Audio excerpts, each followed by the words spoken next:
Who's our speaker tonight? Aaron? I'm sorry, right? That's all right. Come on, man. We were talking for half an hour. They're going to get it right. Well, you know. Anyway. Let's see if I can find. Here's my. Can you press on the PowerPoint? There you go.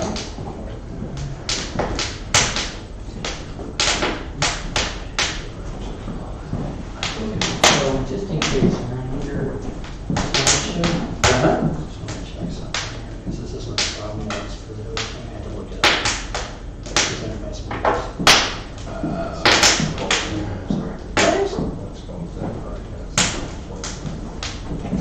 Awesome. So, hi, my name is Aaron Volosin, and I've been in software testing in some way, shape, or form for the last close to 20 years now. And the reason why I'm here today is I'm going to talk about a program that I helped pilot at Tableau Software.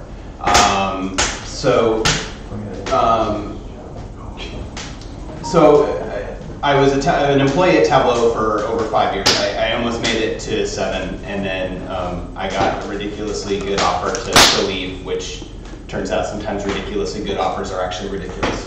But before that, I worked at Wizards of the Coast. I worked on the old Windows Mobile project, which actually was the predecessor to Windows Phone. I've worked on at numerous game companies as well. Very exciting stuff. I worked on the Zune for a while. Everybody remembers that. That was a lot of fun. But my problem became, I got to a point in my career where I wanted to try something new. And I've got a fine arts degree in industrial design, and I wanted to be able to leverage this along with my 20 years of experience in testing software and helping to produce high quality software, and make some sort of a career change, or at least try out something new. So I decided I wanted to see what UX design was. And so what I did was I started off with just trying to use my free time at work. So I would use hackathons, I would use personal time. I would go and talk to other designers, and really what I found is that there wasn't enough time, there wasn't enough contiguous time. The amount of information that I could absorb in those short stints just really didn't give me the opportunity to advance these skills. And so I happened to know the design manager for UX. And so I approached him and I said, I want to get more experience, and how can I do this? How can I get more experience? I want to try to become a UX designer. How would you suggest that I do this? And some of this, you've heard this before, where it's, we'll just do it. And that seems easy enough when you have a lot of spare time and when you have a roadmap to get to what it is you're trying to do. So through a number of meetings and discussions with the UX manager, and I approached him at one point and I said, hey, I want to be your intern. I said, I see you have a UX intern position. I'll quit my job as a software tester and I'll just become an intern. Which I'm essentially saying I'll get paid a lot less than I was being paid. But I really wanted to try this out, and I was willing to go to that length. And he didn't want to, for various reasons, he didn't want me to do that. And it was probably a smart idea that I didn't do that. But I really wanted to be able to understand this. And so we brainstormed back and forth, and what we came up with was this idea of an internal visitor program. And so we had to kind of set the ground rules for what this meant. Because this is not an easy thing to navigate, especially in a corporate world. In a corporate world, Tableau was about 3,000 people at that point in time worldwide, and there's letting people kind of shift between roles like that was just not as doable as it had been maybe when they were 150 employees or 200 employees. So your roles were very specific, and so what we got to was this visitor program, which was a fully immersive experience, and that had its own drawbacks and its own issues, which was I want to be on the design team, and I want to be a part of that team, but I also have to respect the fact that my manager hired me to be a QA person. And how do we navigate those waters? And so essentially what it was a loan. It became a 12-week loan where my manager signed off and said, yes, you can go to this other team for 12 weeks. 12 weeks in Tableau terms was 3 sprint cycles. So the idea that I could walk a project from inception through to delivery was the key to this, so that I would get the full life cycle experience of doing this. And so I ended up getting selected for the analytics team. And I knew, and it also helped that I knew a lot of the people on these teams, and they knew about my aspirations for this. So that worked in my favor. And then, so I had to decide, what do I want out of the experience? Well, for me, it was really about gaining the knowledge of what it meant to be a UX designer. It wasn't necessarily that I wanted to become a UX designer, but I wanted to know what it meant to do that. What were the things that I needed to deal with on a daily basis? What skills am I lacking? What skills do I have currently? How can I transition the skills that I have accrued over the last 20 years into something that's completely, seemingly disparate and brand new? And then, what does the team need from me? Well, the team needs me to produce a product because they are giving me an actual problem to solve as a UX designer, and they need me to produce something that they can essentially use and ship in the product. So we had a fair amount of back and forth on all of these rules, and actually one of the biggest rules that came out of this whole thing was, this is not a guarantee of a job switch.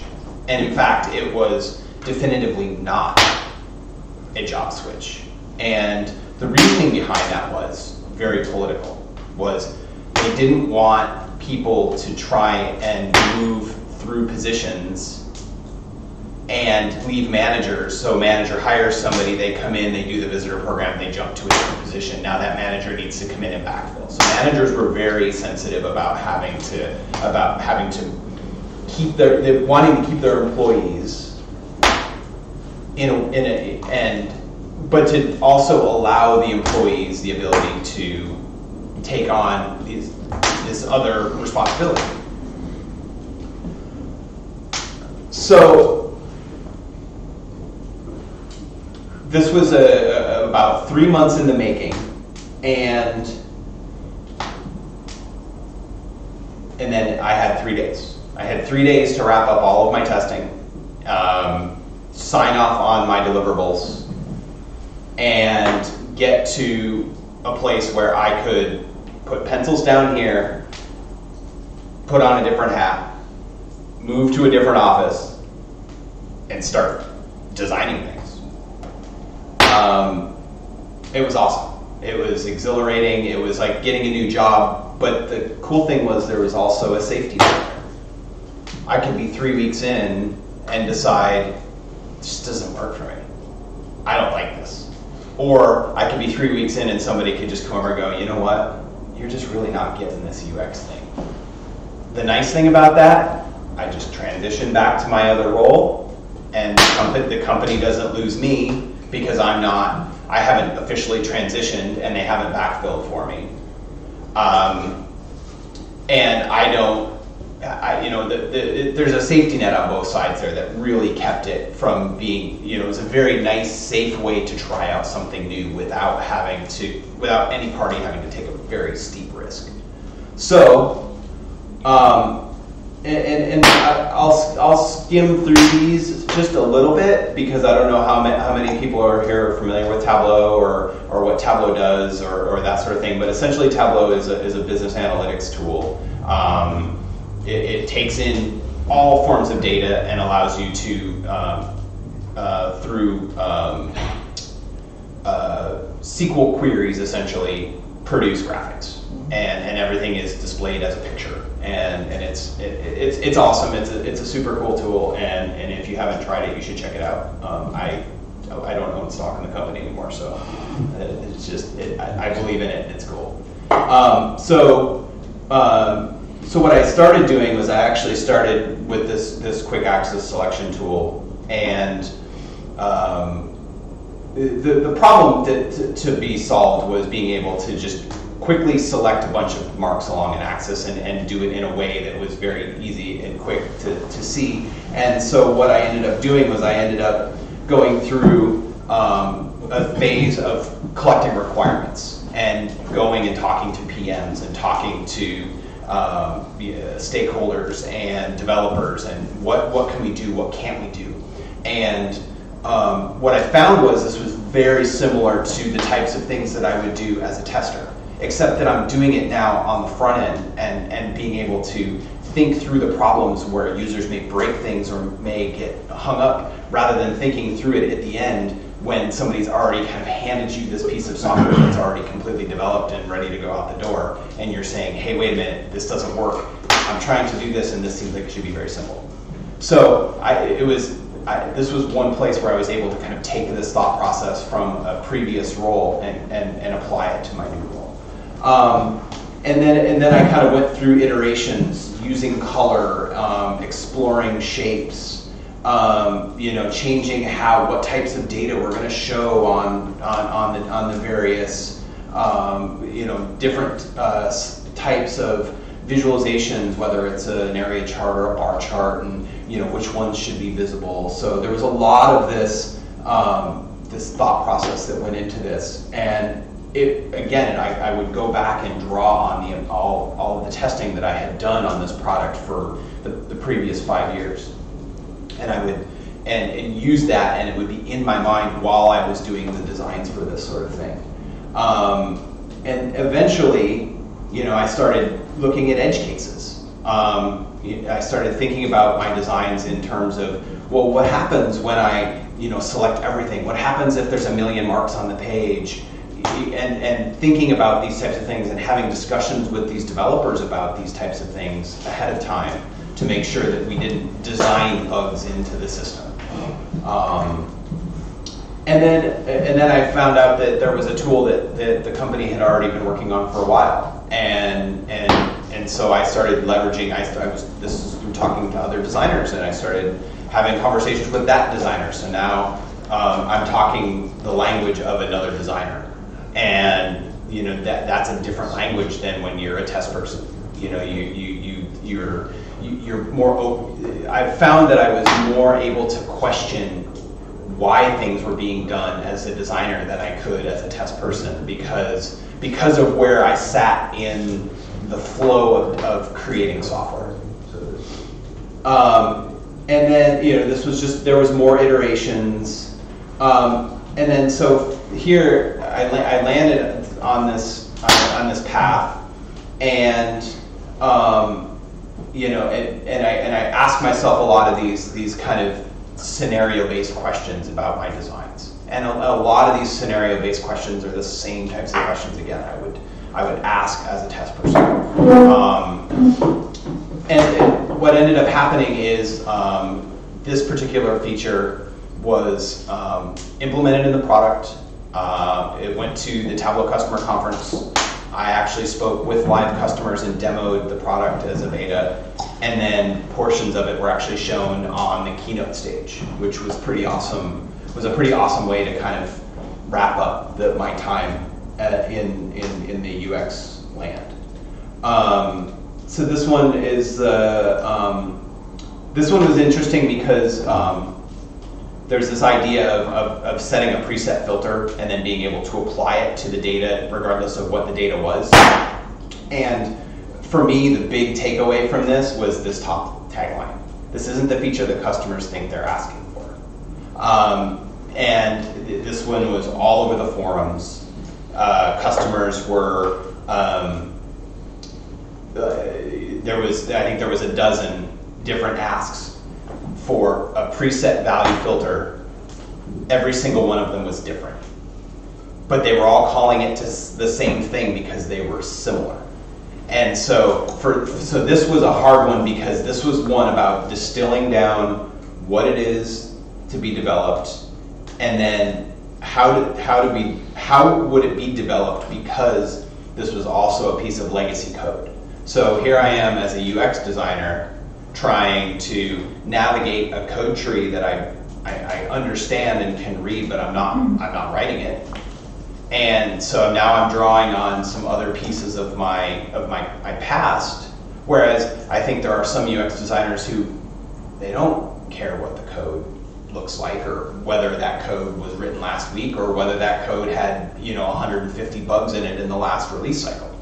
They care about the fact that their UI looks a certain way, acts a certain way, and when they click a button it does a certain thing, and other than that they don't care. And so what I started to find was there's very different ways at looking at how to be a UX designer, and what level and what depth do you want to go to.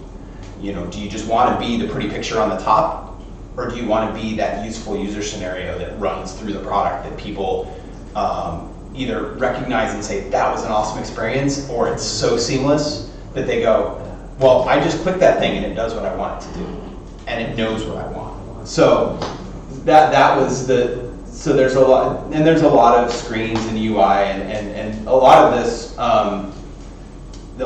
this type of these slides are really based around my final presentation that I did as part of the UX. So what's interesting is when I finally got to the end of my 12 weeks, also coincided with when all the interns were done with their summer internships at Tableau. And so I ended up just doing my intern presentation at the same time as all of the interns.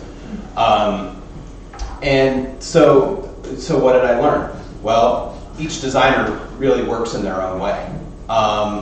They use different tools, they have different workflows, but that's the same with QA, that's the same with dev. None of us test software the same way. You hand a problem to a developer and they're gonna solve it in 5 different ways. Feedback was huge. There was a way for visual designers and UX designers to get feedback on the projects they were working on. And it was like a meat grinder. You would walk in and you would put your presentation, you would get your scheduled half-hour slot, and it would go up on the board and you'd walk through it, and most likely it was going to be changed by the time you walked out of there, because it wasn't just me presenting it to my peers. It was me presenting it to the development manager, the UX manager, the architect, 5 different PMs whose products rub up against the side of this product, and the CEO of the company whose Stanford research project spawned the company. And so when you talk about how to implement features into his product, that can be, you have to tread very lightly.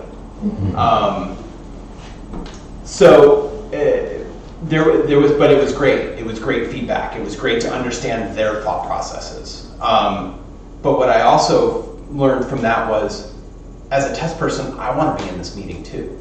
Not just when I'm a designer, but when I'm a test person. And so I started showing up to that meeting regularly after I was done, and giving my thoughts on it, and talking about, well, from a user perspective, this is how things work. Or did you think about these other ways the customer's going to use it, or these other parts of the product, or these legacy features, or and just being able to kind of be that voice for the customer, and the UX part is being the voice on the front, the test part is being the voice on the back.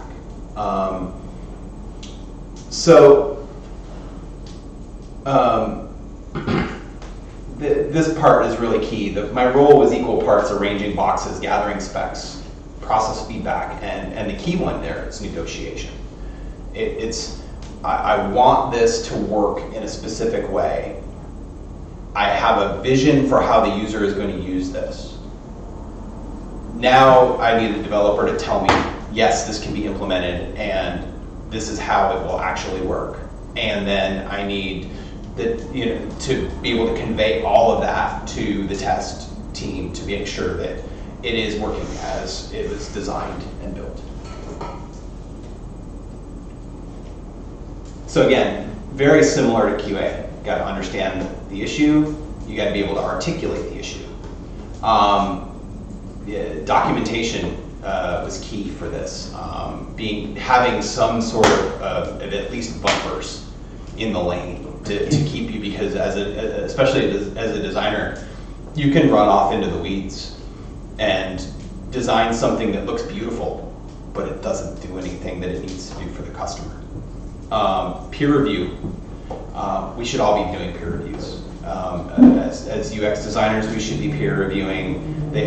We should be making sure that the features that are being designed are the features that the company wants to ship. And obviously, developers should be looking at each other's code, and test people should be reviewing each other's test cases. We should be keeping each other honest about what it is that we're doing and what is the quality bar that needs to be met in order for a product to go out the door.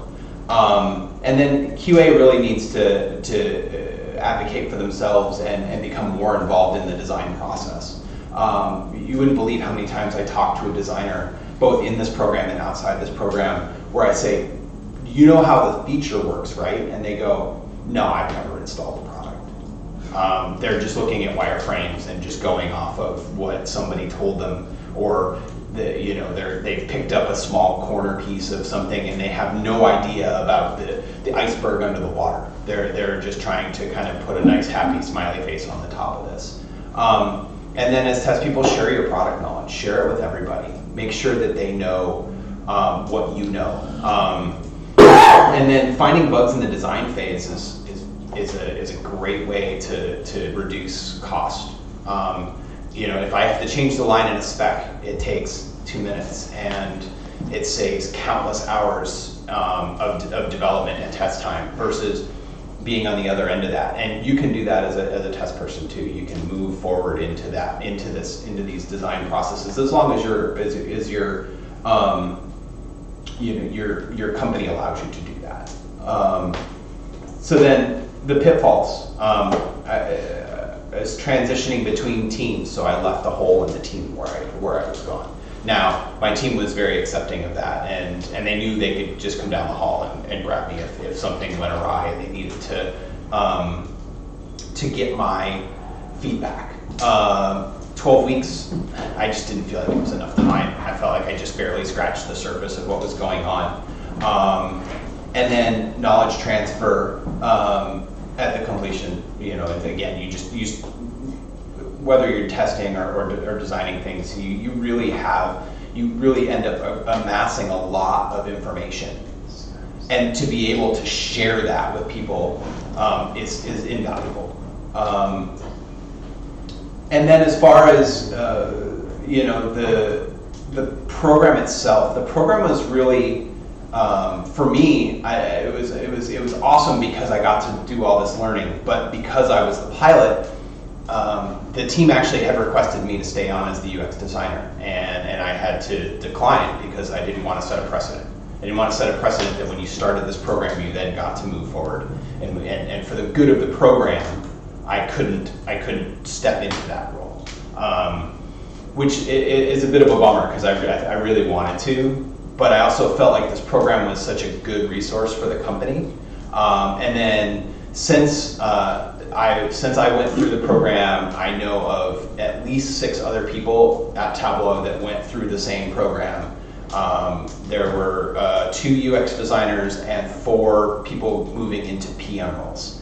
And they did 12 weeks as a visitor, and every single one of them moved into the new role. At the end of that time. Yeah, I know it's kind of ironic, but so much for the precedent. Yeah. But I think it's awesome because I knew 3 of them personally, and I'm super happy for them that they not only got to try out the role, but to be able to use that as a springboard. I feel like I did something good for not only the company, but for those people to be able to help them advance their career as well. And I know that this, it has its own drawbacks, but it makes me happy every time I hear about somebody who's in the program there, as I still talk to the people that I used to work with over there, and to know that those people are happy, and they got to try out something that they wouldn't have normally gotten to try out if I hadn't pushed on somebody and said, hey, can I be your intern? So, does anybody have any questions for me? Is anybody clamoring to pilot the trial the QA team? Actually, yes. So what's interesting about what I found interesting is most of the people that want to try out QA are either in tech support or in IT. They want to get into the product side of things, and so this program actually would work really well for somebody to move into the product team from a support role. Also, what kind of prerequisites for, what kind of baseline knowledge do you need to have before going into the program? Is there anything, because the team needs to give you something meaningful to work on, but also that you can contribute to the project as well?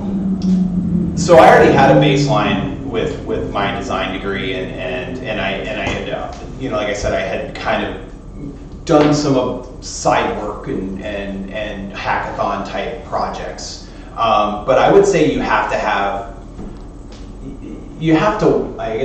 want to do it, which means you have to at least explore what it means to be in the role that you're going to be a visitor for. And so, at least for myself and a couple of other people, we had already demonstrated a desire, and part of that demonstration was showing that we had some aptitude for the role that we were going to be piloting. Yeah. So you said, like you mentioned, 6 people that transitioned to other roles. So what did that do to the program? So what's interesting is I think it's actually made the program more successful, because it's actually something that Tableau can say, we invest in our employees. It's very much a positive thing. Where I think there may be some managers that would disagree with you on that because they're losing an employee, or they have to backfill, or they're afraid they're going to have people transition out of their team. I think that after the first couple of people went through it and successfully moved in and were high performers in their new role, that actually starts to reinforce that positiveness of the program itself. And by doing this, it becomes kind of this rent-to-own scenario. There's no downside to doing it. You get cross-trained. You understand how somebody else does their job, and at worst case, they go back to the job that they were doing. It's in the company's best interest to foster this type of learning, in my opinion. So you don't lose the employee. They don't go off into another company to do the other role. They have transfer. So that was enough positive to offset the, now I have to backfill because this person did actually transition from my team to the other team. But it was positive enough. Okay, they're still here. They're still doing great work. The company overall is benefiting. So I'll suck up having to find a new employee. And that's been okay. Yeah, and if you think about it in terms of as an employer. Oh no, the overall company's going to be happy as clams. I'm thinking of that department head or that project manager is now short a body that might have been doing very well for them. And you had to be doing well. That was one of the other prerequisites, is that you had to be performing your job your reviews had to be good. You had to be completing your job above and beyond before you could transition into a role like this. And I guess that's the same as if you just wanted to, make a move within your company in general. It's just that instead of doing a 6-hour loop, you did a 12-week loop where you actually produced product for the company at the end of it. And I think it's, again, I think it's fantastic, but I may be jaded a little bit. Yeah? Isn't it a fairly random process? Like, can anybody inquire at any time, or are there certain, did you put in like certain times that people can apply for this type of opportunity? No, it was really more organic. Oh. It was, I mean, and again, I got through it because I was looking for a mentor. You know, I was looking for somebody to kind of give me a roadmap on how to become a UX designer. And so really what I did was I kind of gave people a generic roadmap for finding that mentor. You find a manager, tell them you want to be a PM, you know, talk to them about their, you know, they don't have headcount, but they're doing something cool and they can use your skills. Okay, well, propose the visitor program. You know, maybe that'll work. It was kind of, yeah, it was just kind of a generic way of helping, and as far as I know, they haven't codified it any more than that since I left. So, all right, Cool. thank you. Thanks. Thank you.